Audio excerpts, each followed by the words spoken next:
magnificent to think of what 5 minutes of a woman taking time for you when you're at the beginning or at any stage of the build and you need some support, like how remarkable 5 minutes of another woman's time that you respect that maybe has been down the path that you're on can be and impactful to you, and how like massively impactful it is for you to be vulnerable enough to ask, to say you don't know and ask for another woman's support. And I mean, so this is dedicated to so many of them. I did not build JB alone. I'm not here today alone. It was all of these incredible women that didn't know me at all, that I approached cold, and that really changed the trajectory of JB and showed me what was possible. Because when you start to be heart-led in whatever journey you're doing, you do have to leave some people behind. They will come back and congratulate you later, but it takes so much effort. And I was just telling this to my girlfriend, Prabha, who's here, who's starting an app that, or has started one, sorry, that you're building this balloon and you're blowing it up, and it's really hard to get any air in it at first. It's hard to even believe that you can blow it up because it's so stiff and like it's those narrow, skinny ones, and like you can't get it blown up. And then you talk with someone, for me it was my mom, who instantly just pops it, right? And you're just like, oh, and you just feel so deflated. And I was immediately so protective of not letting anybody, and it wasn't her intention. It was out of her own fear. It wasn't like any, you know, like malice or anything at all. But I was just so like conscious early on to surround myself by people that would just celebrate the little bit I blew it up and help me to figure out how to blow it up more. So it's so important to do that. Always do that. In your greatest vulnerability, you'll get your greatest support. So we have a lot to cover today. First, speaking of remarkable women, I would like to introduce 2 of those that have been beside me for years now. JB is like a theater play, really. I think any product-related company is, right? You've got the front of the house and the back of the house. Yeah. And these women run the show at JB. I do not do it without them, certainly. Preeti is our Chief Operating Officer, Preeti Kapoor. And Laura Quincy is all the magic you see in the front of the house and the storytelling behind the brand. In the midst of whatever you're pursuing, is one of, even though it feels counterintuitive, the most productive things you can do. It really helps you intentionally move forward. It helps you clarify. So today is about that. Right? Today is for you. This entire thing and effort is for each of you and the founders of our community. It's part of our Give Back, our Possibilities Fund. We pledge 1% into pooling into this fund. And I've always wanted to do our own program because I've been to these female founder events and oftentimes they're not inspiring. So this is the Jenny Bird version of that, right? Well, round tables in a conference room and lanyards.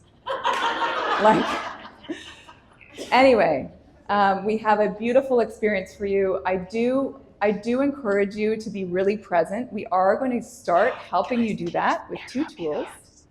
One is a breathing exercise with our mentor guide from Mothership, Emma, who will come up here momentarily. And this is going to ask you in a really hard moment, in a busy day, you come in here to really tune into yourself, but it's when you're there that I think you'll get the most out of our discussions and our candid shares. And secondly, I actually picked crystals for each of you. You will find in your gift bag, if you can open that now, there is a rectangular box. Laura has it here. This is a pill box. It was, you know, the Monday, Tuesday, Wednesday, Friday vitamin or medicine containers. I always carried that in my bag for jewelry. And so I decided to make a luxurious one for jewelry. So, oh yeah, it's so good, right? So wait, be careful when you open it. There's loose things in there. You have lobe lifters that your lobes need. You don't want saggy holes. Use those. There is a crystal. There's also ear cuffs in there. The crystal, you either have a prasiolite or a clear quartz. Okay, clear quartz is common. It's a very healing stone. We know about it. It's emotional balance. It protects against negative energy. It's mental clarity. If you have a clear quartz, thank you. I just encourage you to take it out in your hand and hold it for the breathing exercise. You can hold it for the day. If you have a kind of greeny white one, that's really cool. It's a prasiolite. Prasiolites are actually about awakening the heart. So this is the energetic link between the heart center and the crown, or sorry, the heart chakra and the crown chakra. So when you want to tune into your logical mind, but also follow your intuition, we're going to be talking a lot about that today. That's the prasiolite if you happen to have one of those. So hold on to it. The whole idea behind this for me is sometimes when I've held a stone or listened to a song or had a certain smell, it really brings me back to an experience. I had ammonite for both of my pregnancies, and in labor I held it as like breathing. And like, I can go back to labor, not that I would want to, but like kind of, like the beautiful parts of it, by holding that stone. And so this is a really personal thing for me to think for you. If you're holding it through the session today and just warming it in your hand, maybe that stone afterwards can be that physical tool to help you get present. It's really hard to meditate when you're in a busy day. So I hope you also take that stone. You can keep it in that pillbox right in your bag with your like earrings, whatever you're throwing in there. And then if you're just in the car and you just need to get still for a moment, sometimes it just helps to hold something. Tune into even the texture of it. Even just that actual presence makes you feel, it quiets your mind. So that's what that's for, so you can hold on to that. Female ambition is exactly here. It's so rad. I think when I think of ambition, I think we're taught to, if it's a path less followed, it's just, there's a bit of negativity around it, but really it's just so cool because it's just knowing what we're capable of and putting it to work, right? So the resistance that we feel around it is what today is all about, surrounding yourself by people that just don't have that. And for me, the interesting challenge is always, how do you pursue your potential and still uphold your wellness?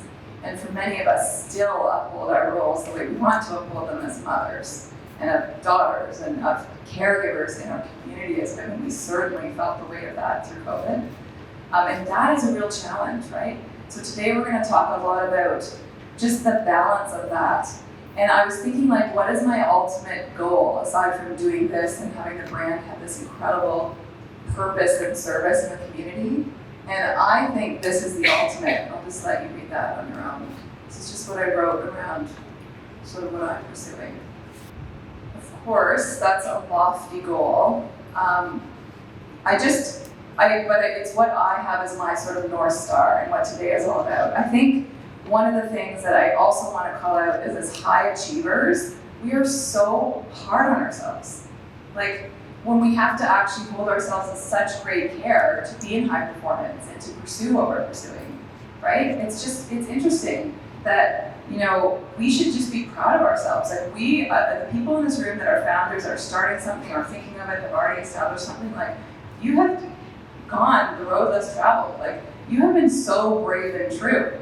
And I think that sometimes we don't allow ourselves permission to evolve, let's say change our business idea or do something in front of our community because we're scared of how that will look. When really, honestly, all of us are probably looking at each other just so in such admiration that we're choosing to strike out and create something and be people that add to the creation in the communities and not just consume it. So I'm looking around, I just feel like so proud of every woman in this room that's building something. And I just find it so interesting that we're so hard on ourselves and that we should be the most proud of these decisions that we're making. So I think in the end, with this conversation today, my focus is really of raising the consciousness of how we're pursuing our potential and just really being intentional and really just slowing down. And so, because these like magical brands, magical service businesses, all of these things, they take time. And when someone's in alignment, you can feel it. It emanates such a beautiful thing out into the community, right? So I think instead, for me, it's always been about this thoughtful approach of seeking this alignment. And I have, you know, a tremendous group of panelists here. These women are phenomenal. They certainly have themselves sought alignment. And we're gonna have conversations around common challenges so that my hope is that you take away two things today. Nuggets from this conversation, number one, I always want, when I listen to a podcast, I always want to take away, you know, there's always one nugget, and then I put that to work. So hopefully today you have maybe a little bucket of nuggets. That's a nugget. Your crystal's a nugget. And the second thing is time to connect together. That's so important. You have your communities, your followers and your customers, yes, but your most important community is fellow founders and achievers and like-minded women in this room. So we're going to allow for a lot of time on that today as well. So without further ado, I want to introduce our amazing panelists. We first have Catriona Smart. She is the founder. I mean, talk about consummate entrepreneur and someone who's followed her own path. She is the founder of the creative agency That Good, an entrepreneur and advocate for women and people of color with over 20 years experience with incredible brands from BMW to Lululemon, and our host here today in this beautiful space. Welcome.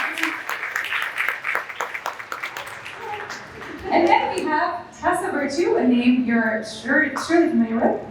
Tessa is a dear friend of mine for years. She's a 5-time Olympic medalist and 3-time world champion. Imagine propelling yourself physically and mentally with the world's eyes on you. Tessa also, if that wasn't enough, holds an MBA, a Master's of Applied Positive Psychology from UPenn, is a member of the Order of Canada, and member of Canada's Sports Hall of Fame. Welcome, Tessa. And then we have Lauren Chan dressed as a Lyra earring today. Lauren is a fashion editor turned Sports Illustrated model turned entrepreneur. I love the inspiration for the look. She is incredible, founder of size inclusive brand Henning, which she successfully exited to Universal Standard. Woo! Lauren has carved out a space and voice for those in the industry who were previously shut out. She is a trailblazer. I mean, to say that is putting it lightly. Welcome, Lauren. Saying that from your achievements in the past propelled you forward and was like, if there was one thing. So we'll start with that. So Lauren, we'll start with you. I don't think there was one thing. I would love if there was like a big bang moment that I could tell you, but I do really love my answer to what is the secret sauce, because it's the slow burn of lived experience for me. I had a plus size fashion business after growing up in a body that fluctuated from a size 12 to 18 and never feeling included in fashion, and thereby never feeling included in culture and society and community. And that fire that put in me, that exclusion, that passion, is the secret sauce for not just my business, but everything else I've ever worked on.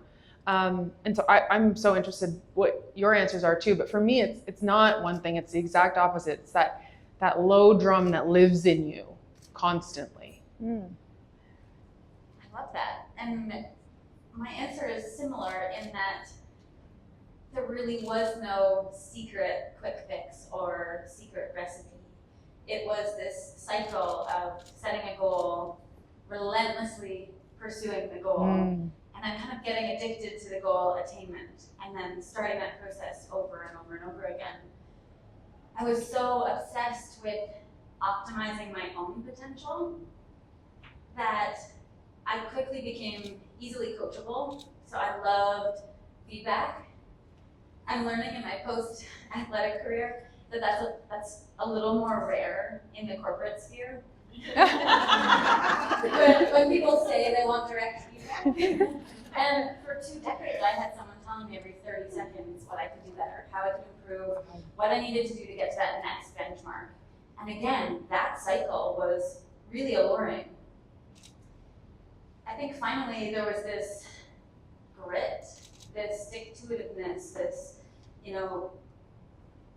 despite naysayers or critics or scrutiny on the world stage, feeling like eventually I came to know what I stood for, what my values were, and how I could live in accordance to those in a way that would make me proud. So my first Olympic Games, it was standing center ice, terrified, trying to appease these 9 judges who would dictate my fate.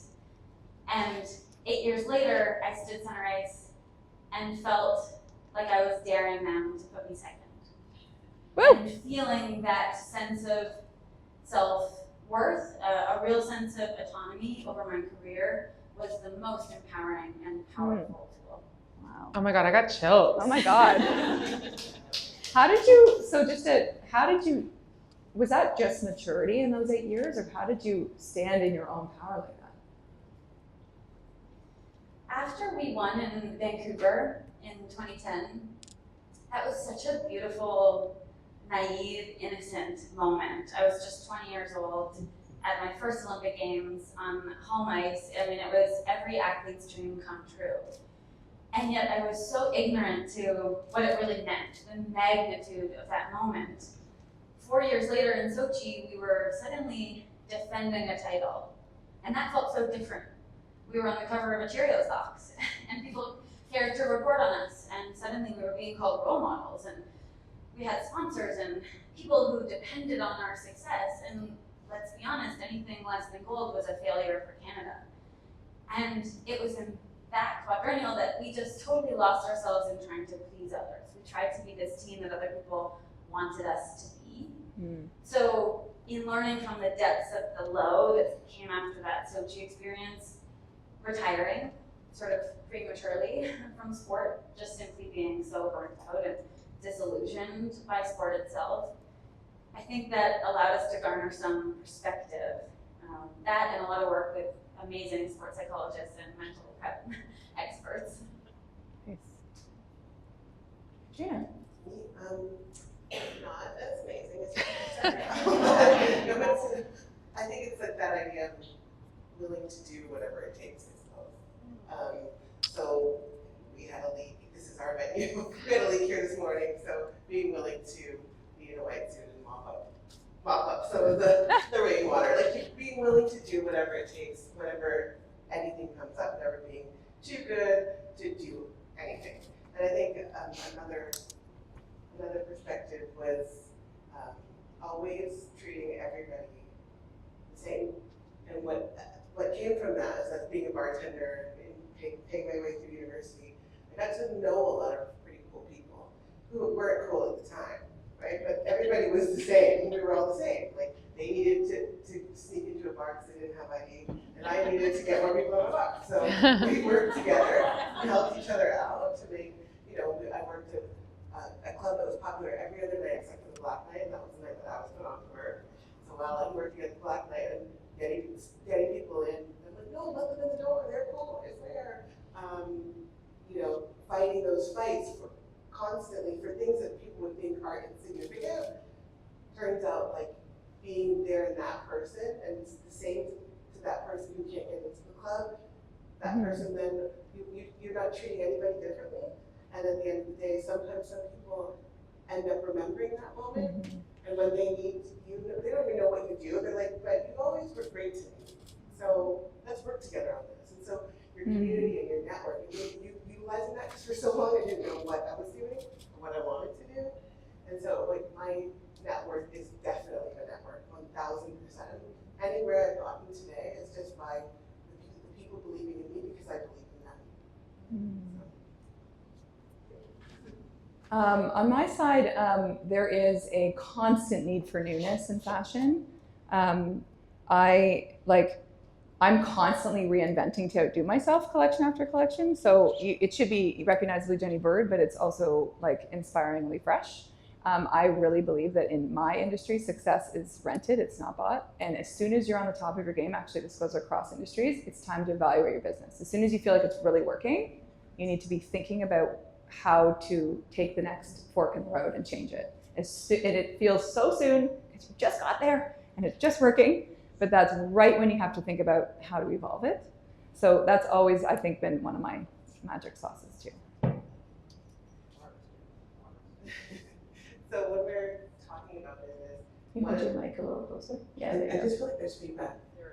Oh, is there feedback? Yeah. Oh, okay. No, there's just a little bit of feedback. Okay. When you're in business, one of the things that makes us all quit all the time or not want to go on is tough times. And when you're in business, there's a tough time basically 6 times a day. So they just can't get over it. But how do you guys talk yourself through obstacles? Tessa, we'll start with you. But I know you do a lot of different things constantly. You have programs to get through it. What are some tips or tricks that you can help share with us?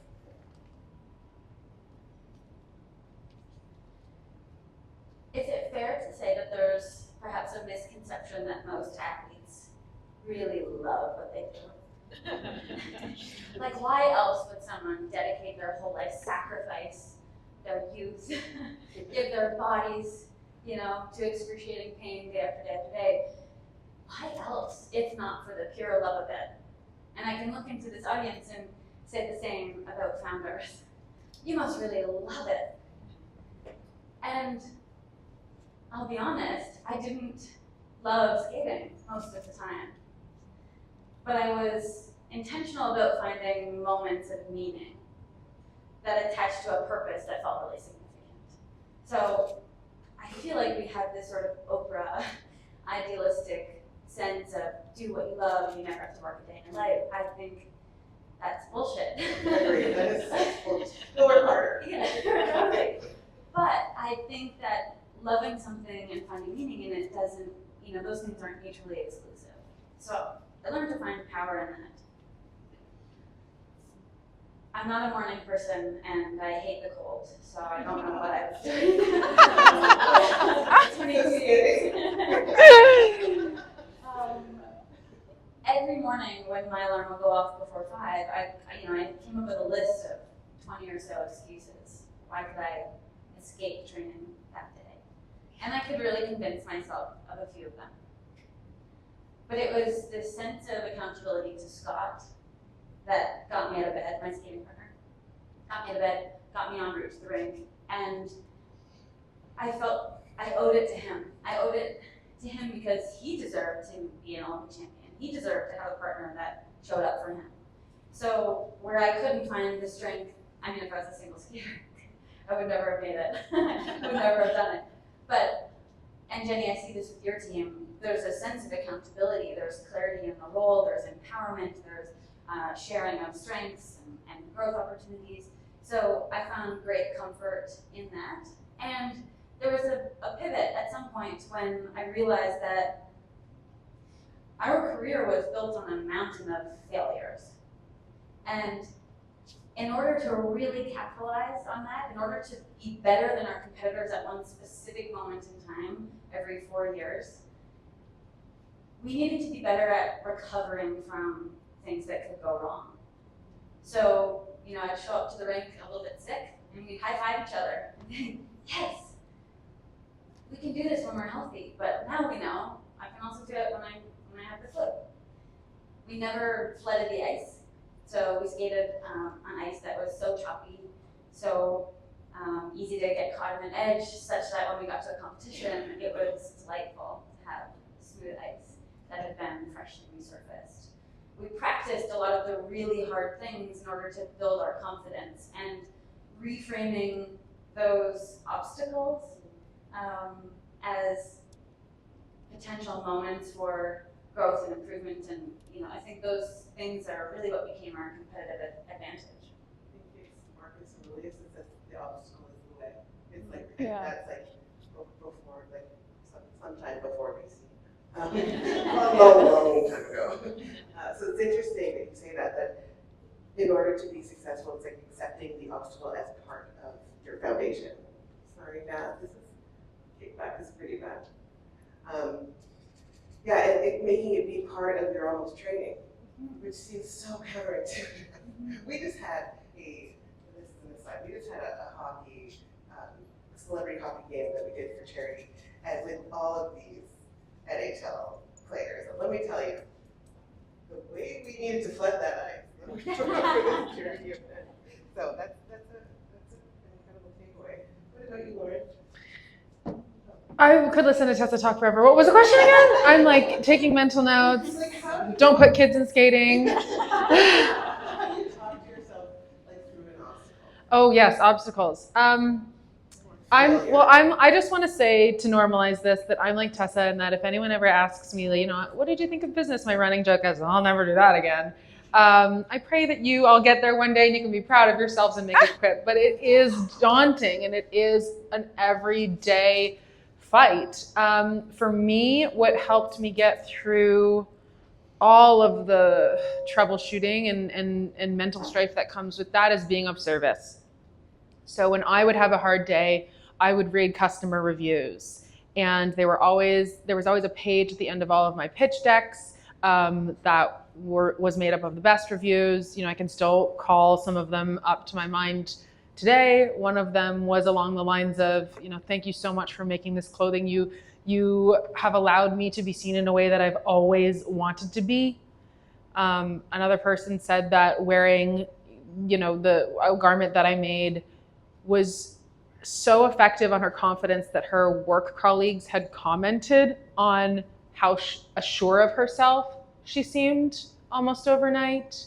And those were the things that when I was just so burnt out, I wasn't able to do something as simple as answer an email on how many buttons I needed to put in my reorder, gave me the boost of energy that I needed to get through that task, that day, that week, that month, that meeting, what have you. So being of service for me is always the way to get through personal like freezing or anxiety or burnout.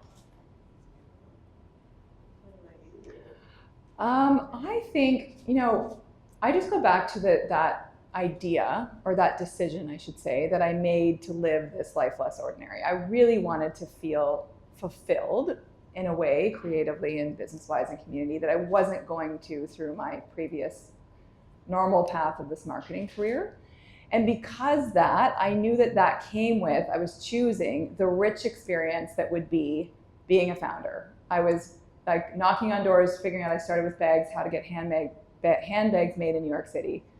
Because I didn't like the look of the Danier and Roots pebbled leather here. So the closest factory was Rebecca Minkoff's at the time in New York, and I knew she was making bags in that city, and I was bound and determined to find that factory, and I did.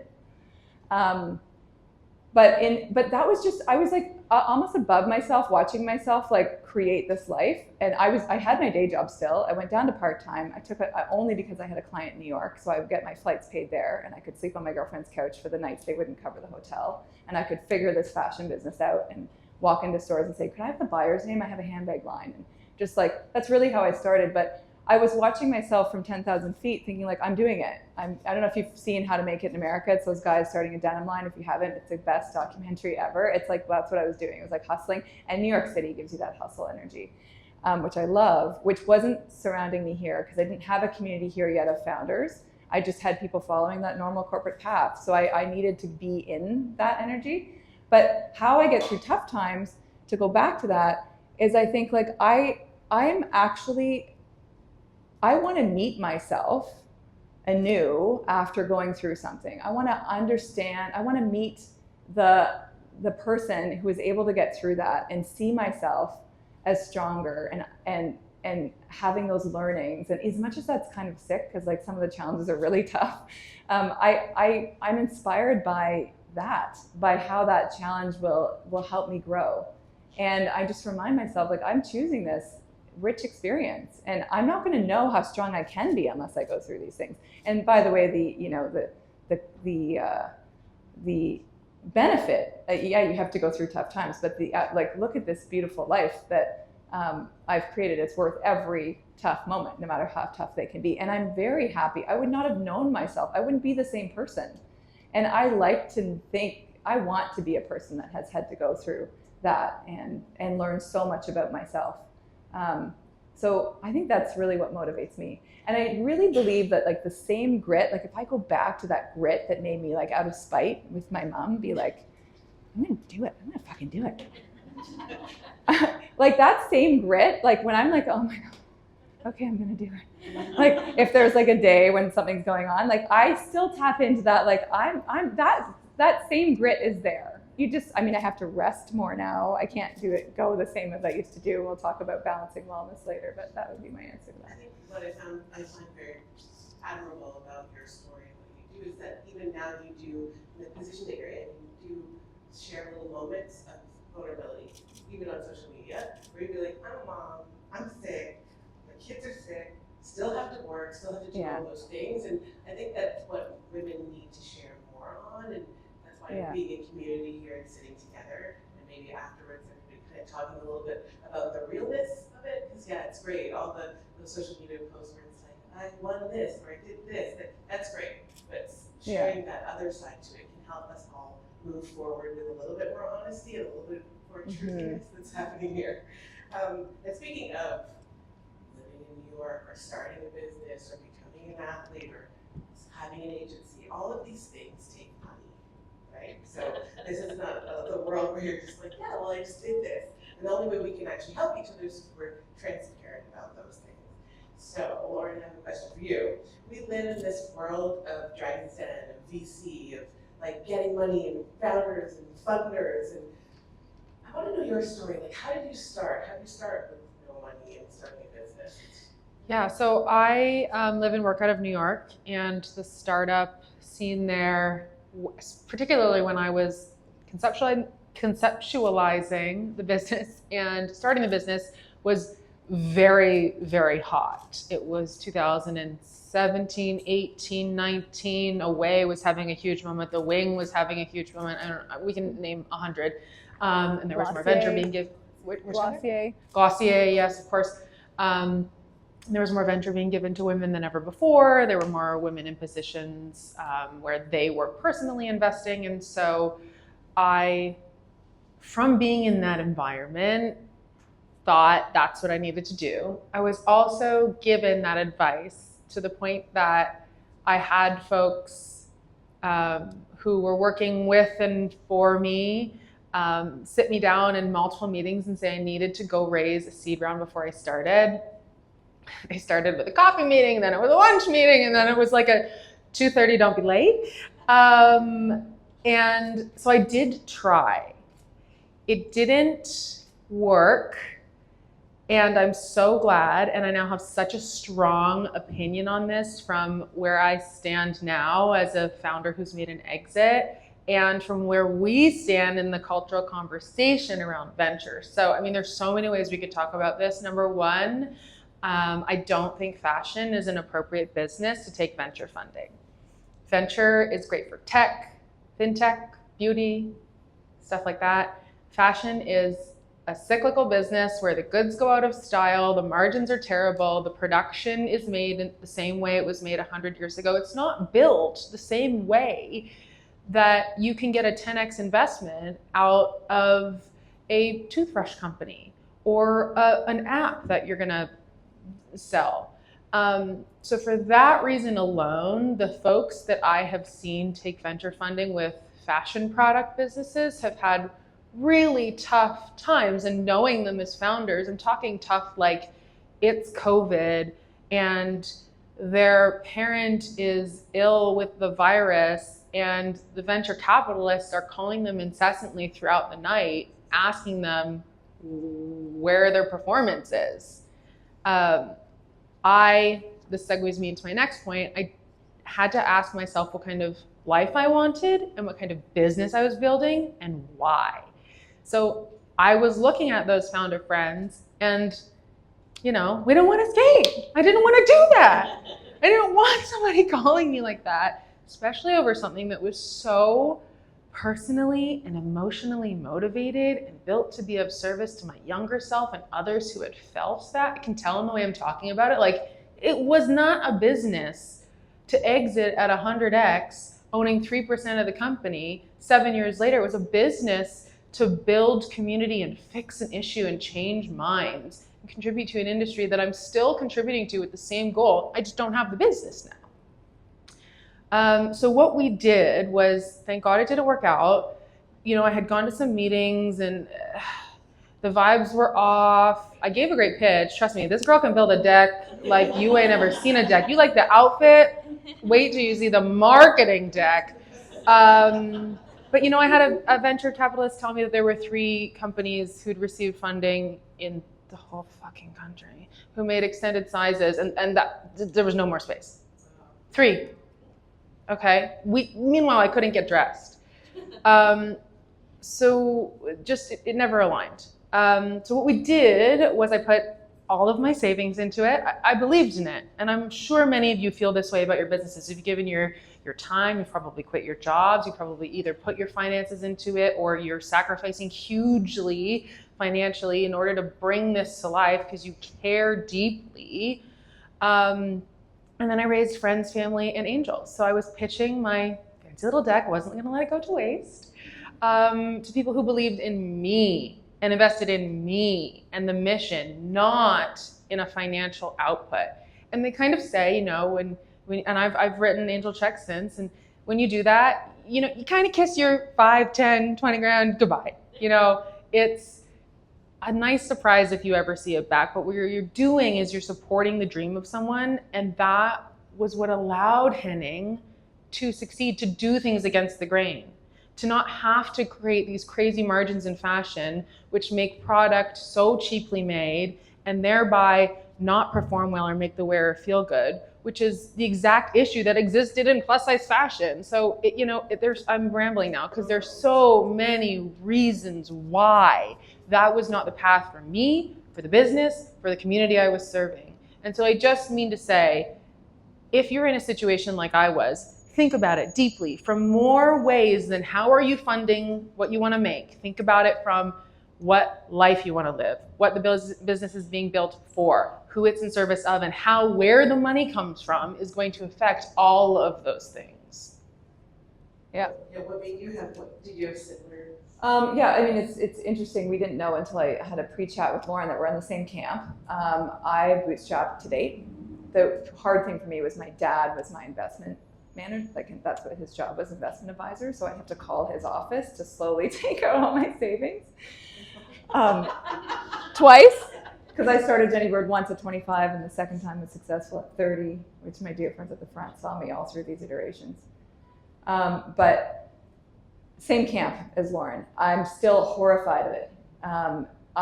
There was many points when I really needed money. The good news is there's a lot of different ways to get it. We also took a deck down the highway to our parents. We loaned, it was probably about 200,000 at first total cost to get Jenny Bird up and running. And at that first year of sales, I had $74,000 worth of sales. I think I still have that Excel file with all the customers' names. It'd be interesting to cross-reference them in our mailing list. I bet you there's like 50% of them are still in our mailing list. So, deep like debt there in the first year, slowly climbed out of it, and then took that $75,000 loan from each parent, which I was super emotional about paying back, especially to my in-laws. That felt really weird to have. So we paid that back a couple of years later. And what happens when you bootstrap is two things that I think are good.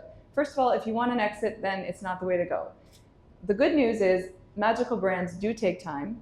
And when you bootstrap, you just have to take time because you have to be prudent. You can't all of a sudden buy a $2 million, out of home billboards around the city. Like you just don't.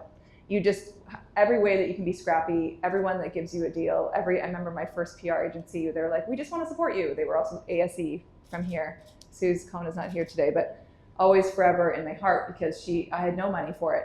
She was supporting also at the time Greta Constantine and Dean Davidson, these startups that they just wanted to promote Canadian talent. So anybody that would support me for cheaply, I would say thank you so much and know I would thank them later in a greater way. So I did that. It just makes you very prudent though. So still to this day, and I see it on the team and I'm so grateful for that culture, is we're really careful with money. It's not just numbers in an Excel sheet, it is, yeah. Savvy. We say, that's what we say on the Jenny Bird team, snaps for savvy. If we can do things like savvy in a way that's efficient cost-wise, we're still in that mindset and that is ingrained. And that's really beautiful. So I think it does two things. It slows the pace in a way that allowed me to really build the brand in a market-driven way. I had sales directly with my customers. Many of you I see have been coming for years to our Toronto sample sales. They started in our first little studio and I would get live feedback. So there was all beautiful, because I needed the money for my mortgage that month. So I think that there's lots of benefits that come from it. It makes it a long grind. I'm 48 years old right now. I started this dream career for the second time in bags when I was 31. So I'm not going to do it again. It's been a long build, but it's beautiful, right? The result has been beautiful because it's been so thoughtful. And I think if I had taken money and I was pressured to keep making that, and the other benefit from it, from self-funding, and not having to answer to an investor, is high-performing SKUs end up being driven home. You can see that, right, with venture-funded companies where you have to reinvent, you have to Madonna yourself in this industry. But yet what happens is they kill themselves because they put pressure on keeping to produce those old SKUs all the time. And the brand gets stale, it goes into department stores, it's in suburban America and it's done. So I think it's magical not to. Because you can always stay fresh, is what you're saying. Yeah, you can stay fresh and you can decide. You have to stay fresh. And you can decide also for the team's wellness, and this is so important to me, we've had many times where we just can't do that. We're gonna not launch that collection next week because the team is tapped. You know, like this week right now, like who knew? We're all of a sudden an events company. We didn't tell, like, we haven't spent one iota of time, at least all the team members in this room, selling jewelry in the last week because we did this.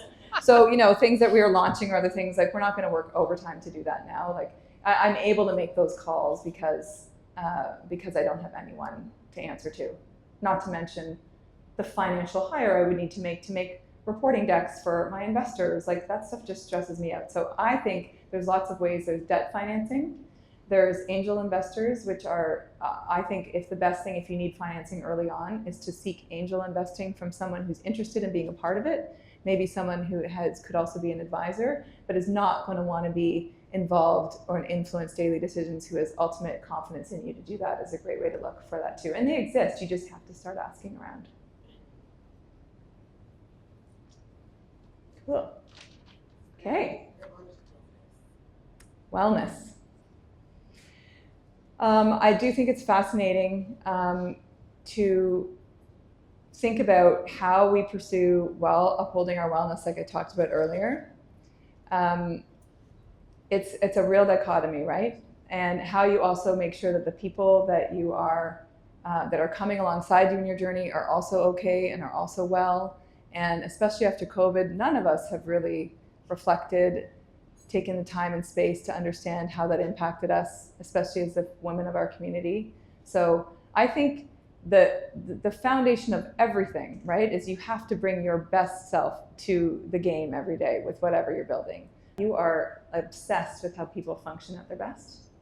And I think it's really interesting to talk to Tessa about this, because in the same way when you put your idea out there, you're very vulnerable. You feel very vulnerable in exposing what you've built in your creation. And there's a certain pressure to that, even for me right now in this seat. Like I'm fully raw, right? Like I'm putting this immense amount of pressure real time on myself to do what I want to do for this brand and for this community. So is there, like, the interesting thing about world-class athletes is they have an unbelievable access to the best of the best in mental fitness, coaching.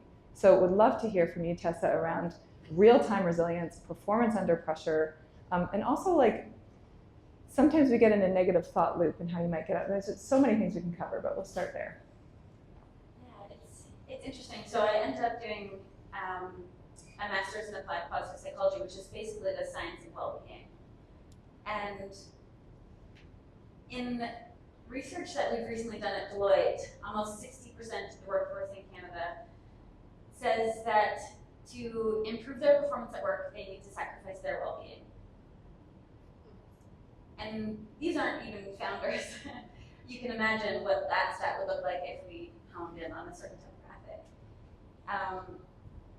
60% or almost that also feel totally burnt out.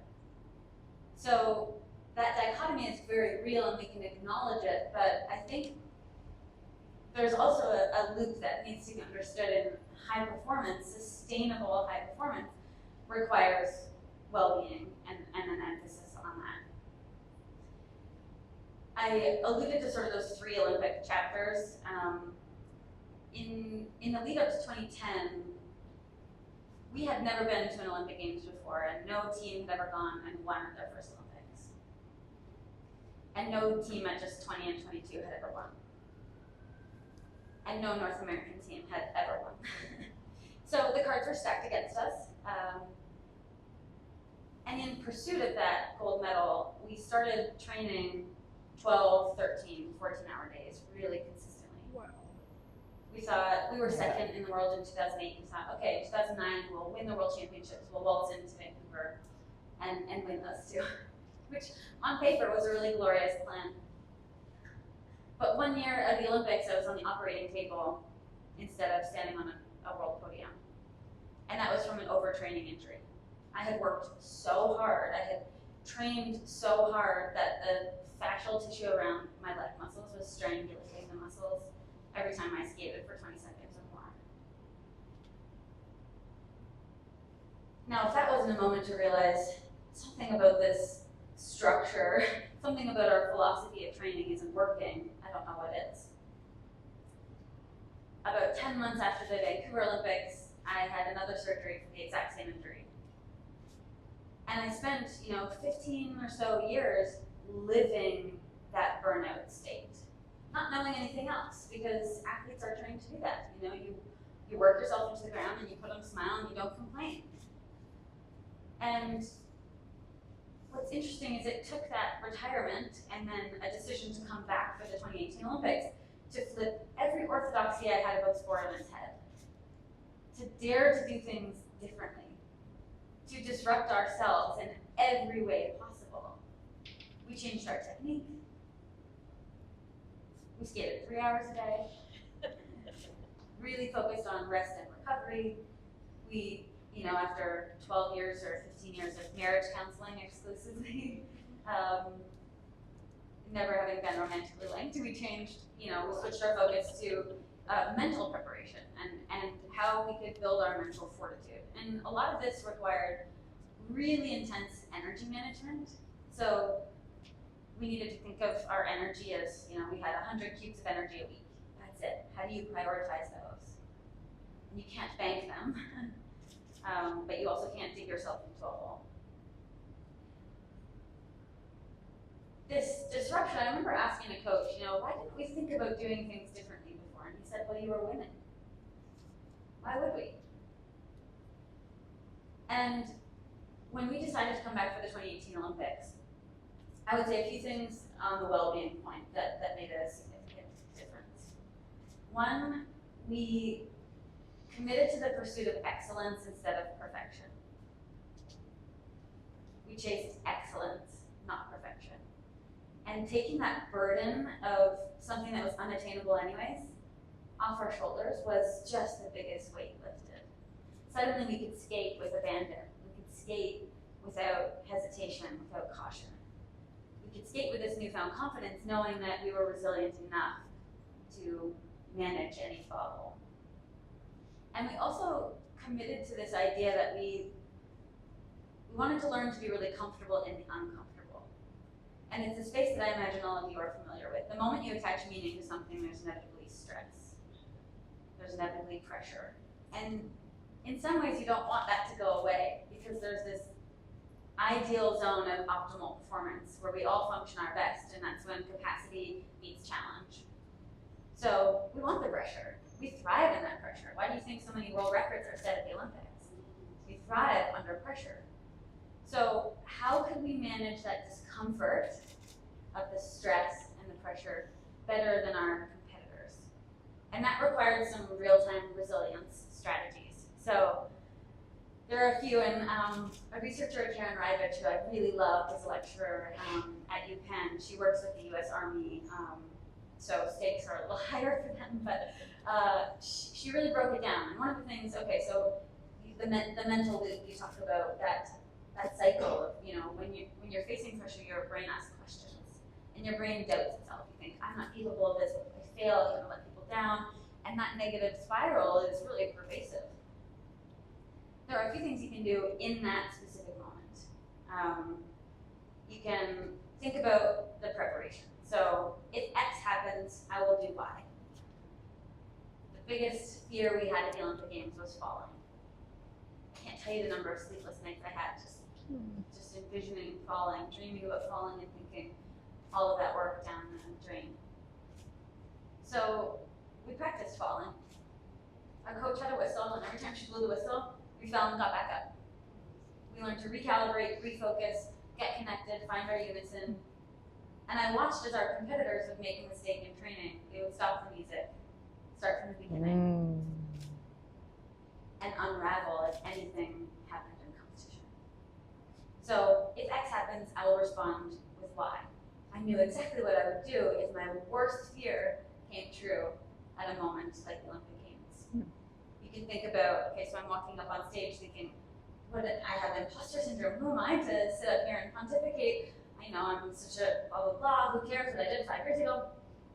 The loop is endless. But I can say, well, the evidence is I've done a lot of these, and I've not really fumbled too badly. I haven't been canceled yet. So you can look at the evidence, to combat that in a really logical way. You can also reframe it. So, the sentence prompt of a more productive way to think about this is. And then finally, I mentioned that noise that your brain has, and sometimes it just needs, something to quiet the noise. And so a mantra in the moment of stress often really helps. I remember skating by the judges at the Olympics, thinking I'm gonna fall, or if you last with their program. And I was listening to a lot of Sia at the time, so I just repeated to myself, I'm unstoppable, I'm unstoppable, I'm unstoppable. Nice. And I never really told that to Scott, but in that moment he squeezed my hand and he looked at me and said, we're unstoppable. And those, having kind of a specific toolkit to draw on, sorry to ramble. No. Scott was listening to a lot of Sia too. I love that. You just outed him. Yeah. I love the evidence base, because I think as founders, what we can get, the negative loop we can get in my individual mentoring that I do for individuals, it's a consistent of that imposter syndrome of like, well, but I'm like, there's just that, I know they don't verbally say it, but I can feel like, am I worthy enough to be the CEO? I founded this, but is it even great? Like, there's definitely doubt of whether, but you founded something. Like, no CEO has been a CEO before. Like, I always say that in the company to the team, like, I've never been a CEO of a jewelry company this size before. Like, bear with me, I'm learning. But like, I think that we have this like misperception of these white male power players that like, look who they are. Like, if you ever, like, when you meet some of these men in senior positions in politics and business, you're like, it's you? Wow. Okay. And I just think it's but we do, so evidence-based, like, no, I actually started a, hair care company. Everest is in the room somewhere. Super cool disruptors, waterless hair care, from nothing. Hello, you figured out packaging, a formulation. It's such an amazing social mission. Like, you did that. Like, so I think just constantly reminding yourself, and again, that pride and inward pride of what you've done so far, that would help me get out of a negative loop. Because I think, well, wait a minute, like, I'm away from this lifetime ago that I left. Like, I've created a whole new life for myself. Because even me, there's days where I'm like, oh my God, am I okay? Am I worthy to be a leader of these super talented people that are around me? Like, I hope so. Anyway, that helps me. Thank you. How about you, Lauren? I'm sitting here going, I kind of just sit in the loop. I don't know how to get out of the loop. I mean, I do now, see ya. But if I think, so the business was acquired last year. I kind of spent the last entire year of the business with things a little bit on autopilot with my personal time attempting to sell the business. So it's kind of been a few years since I was like, I gotta send the button email, I gotta send the button email, I gotta send the button email. I'm a little less heady about it. Like, the worst things just happened if I didn't do it. If I didn't get up and do the action. And I have the button bit because there was once where I was so just like frozen with the ADHD anxiety we all know about now thanks to TikTok. Was not the case in 2019. I just thought I broke something in my brain, and there was a Friday where I couldn't. The button guy was the sweetest guy, but he yapped forever, and I didn't know enough about buttons, and it made me feel stupid. And they're just buttons. Why the Christ don't I know about buttons? This is what happens, right? And so I just said, I'll answer the email on Monday.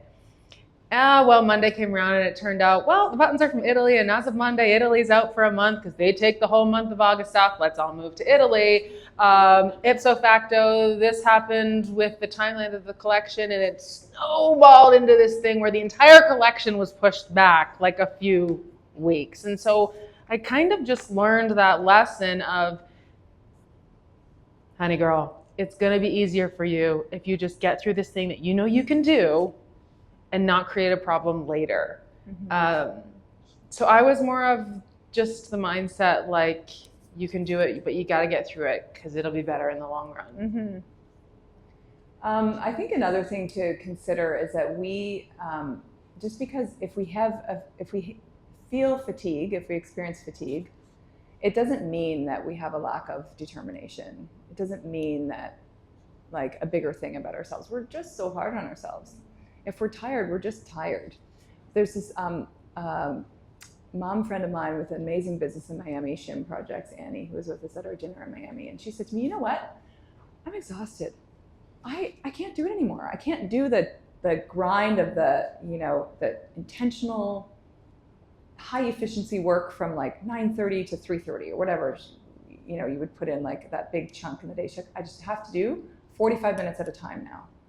And that has really helped me. It's just a little tactic where like, there's just, I don't know that I'm going to be up half the night with my daughter. The day goes on, the company's still there in the morning. I am aching, exhausted for whatever reason from my mom life, which is always first. But that has helped me a lot, to just say, okay, I'm just going to do as much as I can for 45 minutes.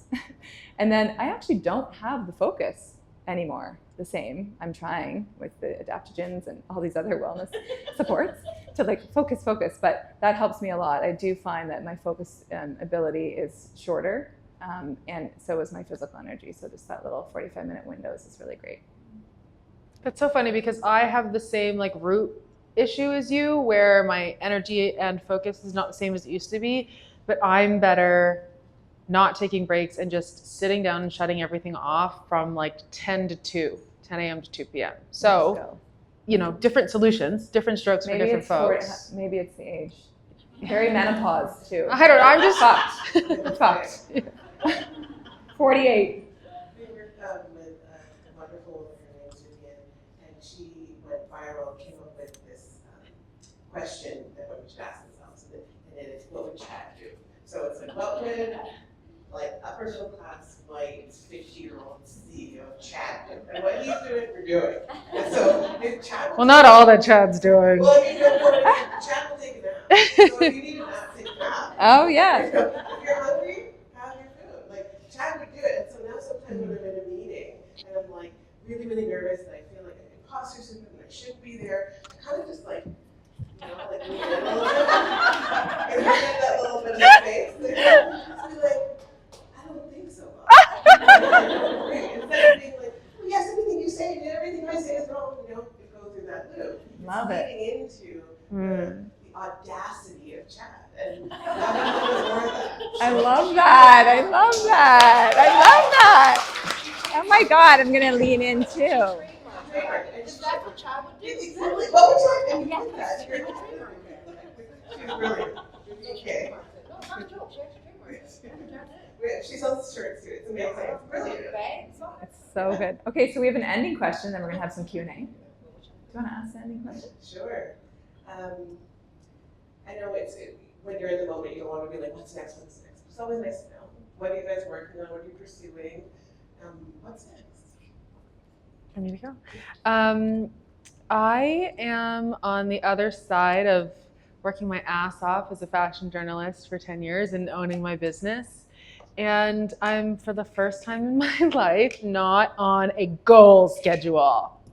Not enough of a cheer for that. I am ambitious. I always will be. I'm oriented by one goal and one North Star, which is to make the world a better place for folks who've been marginalized and excluded through my passions and what I know how to do, which is fashion and entertainment and culture. But for once, I need this job by this year, and I need this much money, and I need this kind of business, and I need to be here, here, and here. I'm really excited to be out from behind my founder desk and in community and having conversation and taking that to social and broadcast TV. But I'm letting it flow. And I never, ever thought that I would say something like that and certainly not admit it publicly. What a dirty thing to say. But I think maybe it's worth it because I probably could have stood to hear someone say something like that to me when I was sitting where you were sitting. So. Mm-hmm. Awesome, bravo. Celebrate it. It is. I'm used to it now. Now it's hard to get me out of it. I'm just kidding. Yeah, it is. And it's allowed, thank you, such a nice question. Allowing me to find things that I maybe wouldn't have written down on that 2, 5, 10-year plan from the point of the sale of the business. So yes, yeah, there is a positive fruit from that. Yeah. On a similar vein, I'm redefining what success means to me. Yes. I think the moment I hung up my competitive skates, I realized I was never going to be the best in the world at anything again. And that's how I had measured myself. Accomplishment was my self-worth. Accomplishment was what gave me a sense of purpose. And so I'm redefining that in an interesting way. I love the work that I do at Deloitte because there are so many transferable skills. And I love working with people who are trying to be their best and be, leading in really purposeful ways. It's a fun time because having just spent about 4 years sort of drenched in academia, I'm now learning how to practically apply a lot of those things in the real workplace, in life. Speaking a lot more, which I'm enjoying. And yeah, trying to enjoy this feeling of kind of not knowing exactly what comes next, but being ready to say yes to anything. Katrina? Oh, me? Well, this is it. I mean, this is like my heart on a plate. This event marks the next chapter in this beautiful brand. So more of this for me. Yay! You? I'm building this incredible agency I have an amazing team of 6 women that literally they could all eventually run the business themselves. Woo. So mentoring and building them up to be exactly what they want to be, and taking up a little bit more chat space. Yeah. I love it. Okay, we're going to open the floor. Q&As for the next 10? Hi. Hi. I have so many questions for everybody, but I want to just make sure I don't stay up here asking questions for too long. One, I have a husband called Chad. So the first question is, can I see Catriona do the posture again? Let's go, right?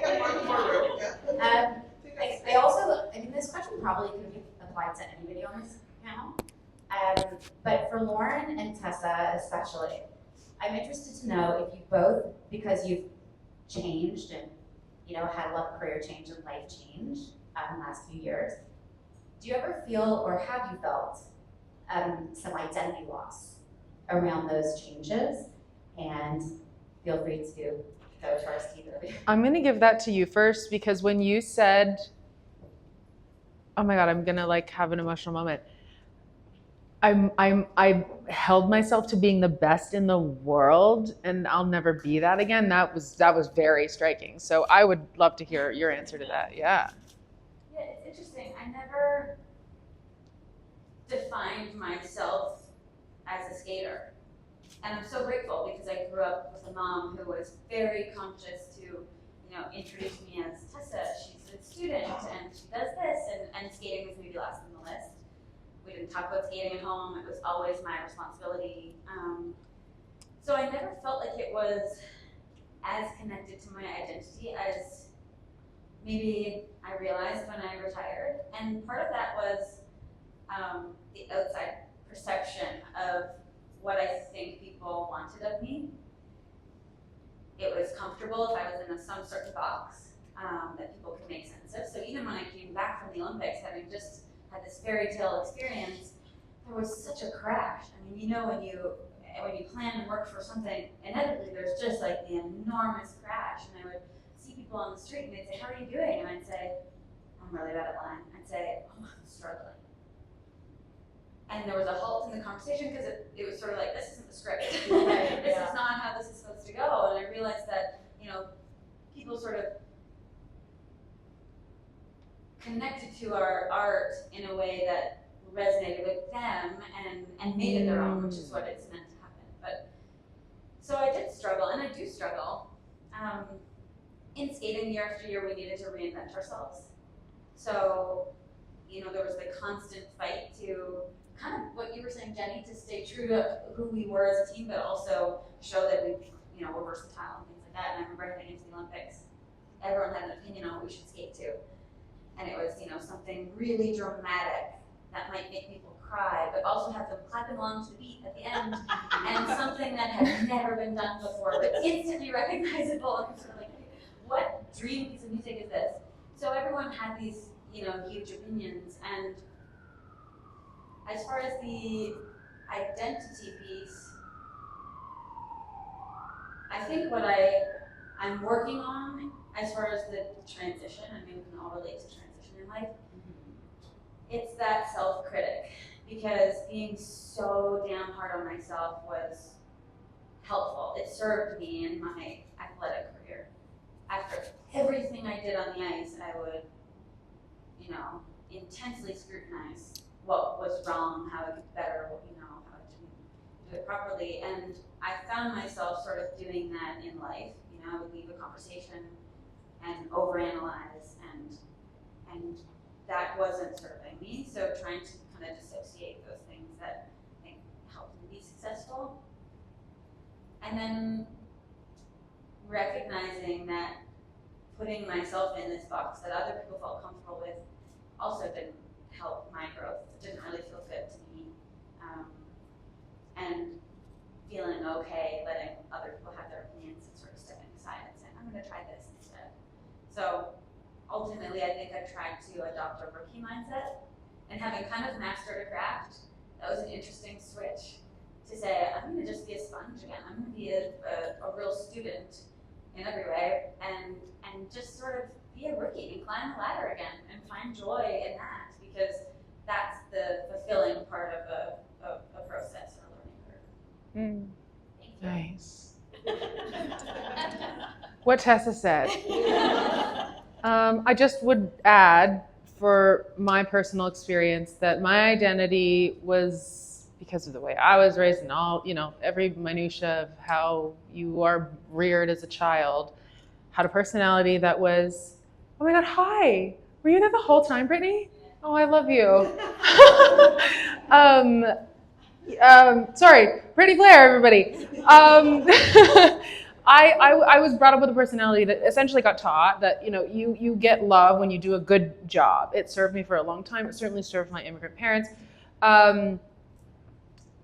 So I felt really good when I could walk into a room and I was essentially like competing with people, whether founders or what have you. There's always a rank that you feel. And if your business is going well or you're doing things or you're busy, then that's great. It feels really good. And to say, I'm struggling. Yeah, I'm just flowing. The business is sold is definitely an identity shift. But I challenge us as women to think about how and why we ended up in a place where so much of our identity in the physical power, I just felt myself do this, that comes with accomplishment and overachieving is tied to our self-worth. And so whether you're in a transition state where you're entering a business or leaving a job or selling your business, or your business is shuttered, which is candidly what I thought was going to happen with Henning, I had to do a lot of work in therapy about taking my self-worth out of what I produce.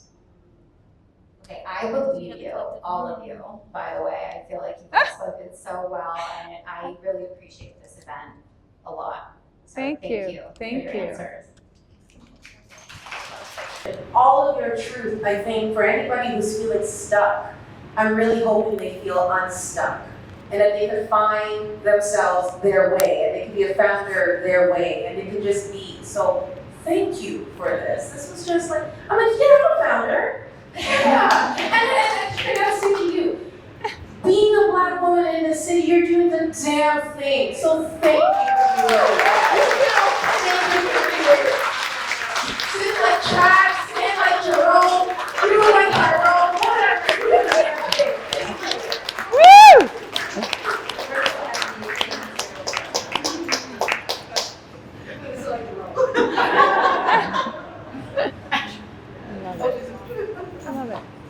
I think we have time for a couple more. How beautiful. First, thank you to everyone. I was saying to the women around me that I've been such a fan of Tessa for a very long time, so this is a cool pinch moment. But my question is, can you all look back on either your careers or your lives and think that was a leap of faith moment, and I'm so glad I took that specific thing and that changed the trajectory of my life? I'll start. For me, it wasn't one moment, but I think it's the consistent approach to not say yes today to what you would have said yes to yesterday. It's that consistent realignment with what you're saying yes to. It's so important. Like if it's not a full body yes, if like a project comes your way, and I was talking with another person that's here about this, with her business, service business, and you might have said yes to it when you got started, but it may not serve where you're going. Say no, say no, say no, say no. So I think it's that consistent dedication to that, and it's hard. It's really hard sometimes if you need the money or if you whatever, or it's someone that you feel like helped you before, but your business is going in a different way, because everything takes time and resources. So I think for me, it's just been that dedication to that constant rejigging of what I say yes to.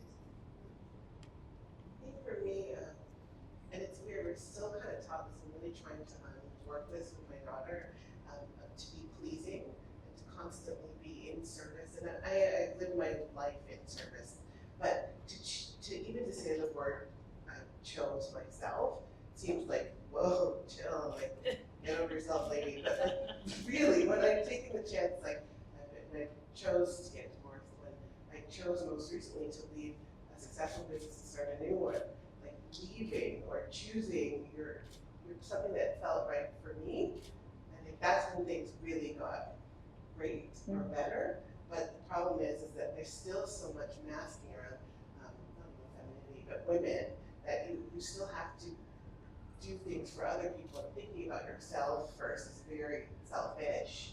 But sometimes thinking about yourself helps other people so much more, because you're actually doing it from a place of honesty, integrity, and truth, and not doing it being upset or harboring feelings of animosity to people because you're doing something for them. Sometimes you're not doing things. You think you're doing the best for other people, but you're really not. You're doing a service. So finding what's true to you and working towards that, that's really kind of catapulted what I've done very, very quickly. But they're horrible. It's also comes with like horrible feelings and horrible things you have to work through and fix and therapy. But yeah, just finding me. Nice. And you're doing the work. Yeah, lots of work. I love this question. Thank you. Thanks for being here. My mind goes in a few different directions. One, I think about our decision after retiring for a couple of years to come back to competition. Everyone we told in our sphere thought it was just so crazy. We had everything to lose, and it was too risky. So risky that we went to our governing body, Ski Canada, and said, we're planning on coming back. And they said, we won't fund you. And Sport Ontario said the same, and so there were a lot of moments of, is everyone right about this? They had sort of, invested in a new team, and who are we to come back and take someone's spot again? So I think if we had listened to that noise at the time, we wouldn't have come back with such conviction, and I actually don't think we would have come back and done things so differently, which we needed to do in order to succeed. I also think about, I would say that's probably the biggest one. I moved away from home at 13, and then I moved to the States when I was 15, so I don't know what I was thinking then. As far as a teenager saying, just really structuring a life that was so regimented and disciplined. So I'm not sure what was in me at that point that sort of felt like, I never thought I was meant to be Olympic champion, but I always thought it was going to catapult me into the rest of my life. I always thought of skating as a jumping off point. So I think, just trusting that sort of intuition or my own kind of compass, that really dictated a lot of my decisions. For me, I know the specific moment that you asked about. It was in the back of a Suburban, not doing anything salacious, but I was on the way to the opening ceremony show at New York Fashion Week with my editor-in-chief at Glamour at the time, where I was a fashion writer.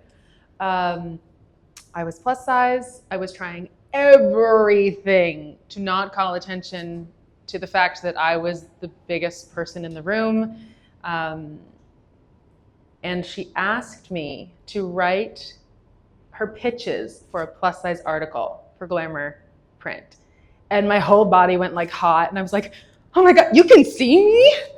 You know, I didn't think it was that obvious to anyone. And that's because I couldn't see myself, and I couldn't see what I could reflect in other people, and I couldn't see the service that I could bring, and I couldn't see the connection, the community, and all the good stuff that my career has since provided. But I was a great employee, and I said, sure, no problem. You know, less than 12 hours later, I had a pitch on her desk. And it was so well received because, I mean, I won't get on a soapbox about plus size representation, but 70% of women in America wear a plus size. That I was super young, and everything was kind of history from there. I got a print column and a digital hub, and designed a Glamour clothing collaboration with Lane Bryant, which is like the American Edition L, which led me to start henning and have the career I have now. And so what I can really boil that down to in terms of a mantra or advice or something that I still tell myself to this day is, what makes you different is your superpower. It is what will supercharge you. It will get you to where you're supposed to be in alignment faster. And if you stop resisting that by trying to be like everyone else, raise the same amount of money as everyone else, have the same branding as everyone else, or what have you, the sooner you will get to what's meant for you and what will essentially give you like the biggest impact on other people, which is what I hope we all intend to do with our contributions in this world. Beautiful. Thank you. That wraps our Q&A. Thank you, that was incredible. Okay, two things. One, you would have all picked a mantra from our beautiful spring forest in the back. I hope it hits. If it hits for you, take it home. Keep it in your pill box. Yeah. That on the wall, your adventurous spirit, that saying there will lead you down a fulfilling path. These mantras came because I opened a fortune cookie when I was really trying to believe whether my business would work. I was maybe late 20s, and I opened a fortune cookie, and I've always kept the slip, and that's what was on it. I just, you know, you gotta, yeah, thank you. You gotta listen to the whispers of the universe. So if your mantra hits, then I think it's wonderful. Take it with you, and you can, isn't that good? So secondly, I guess the last thing is the whole reason that you're here, you're in the space together. One of my massive objectives of this is that you get to know new people. It's easy to talk to people that you know. Don't do that. There are people here in retail service businesses. There are people here with product-based businesses, people here, artists, people here, all with similar challenges to you. I would like to recommend, so I think you can see on the slide here, just a reminder I said at the very beginning of our gathering today, you do not have to feel like this. Yes, you are on an individual path. You're pursuing what you are pursuing, and at times it's going to feel lonely. It is, because it's your path. It's no one else's. But you can choose to bring women along with you when you need their support. And it's up to you to do that. You have to just do that. Don't be shy. Get over it. Introduce yourself. This is the best things I ever did. Get mentors, get peers around you. The community of other achievers and founders is going to be so important to you. One of the big reasons why we put this on for you is so that you could do this, so that you can feel seen and heard and uplifted, and you can feel like this because of your peers. So right now, this is what it's all about. I would like to encourage, so we're going to gather in a couple of places before you, so it was 15 minutes to do this, so please meet as many people as you can. You will also be given the contacts of everyone that was here after, so you can reach out separately. You can even create your own groups, like, you know, that you can create your own little founder groups of similar businesses after this. It's entirely up to you. There are some people here that are seed stage. They're starting to think about building something. That's very different than established businesses. So I would like to suggest, if you're a seed stage or you're early stage, like maybe within the first couple of years, or you're planning an idea, that up here, maybe at this front section, that'd be a great spot to gather for those founders. And otherwise, mix and mingle, meet each other. Thank you for coming.